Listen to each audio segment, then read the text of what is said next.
OAP minta militer Indonesia tindak tegas OPM, Jenderal Bintang 4 bawa senti, tembak.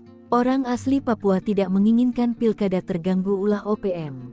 Seperti diketahui, jelang perhelatan pilkada di Papua tahun 2024 ini, OPM masih sering beraksi. Bukan hanya merusak bangunan ataupun fasilitas publik, organisasi separatis itu juga menyebabkan korban jiwa berjatuhan. Tokoh pemuda suku Amungme, Timika, Eli Dolame menilai sudah saatnya OPM ditindak tegas. Mengutip tribunpapua.com, OPM sudah melakukan aksi kekerasan di beberapa daerah. Terkait pilkada, ia mengharapkan akan ada perubahan yang lebih baik untuk Papua nantinya.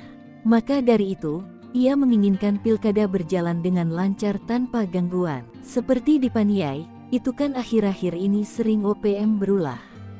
Takutnya, warga sana tidak bisa menyalurkan haknya, kata Eli. Jenderal TNI Maruli Simanjuntak memerintahkan anggota TNI di Papua tidak ragu berbuat tegas kepada OPM, termasuk saat bertemu dengan seseorang yang menenteng senjata api di jalanan. Perintah tegas KSAD tersebut sesuai dengan arahan Panglima TNI soal penamaan OPM.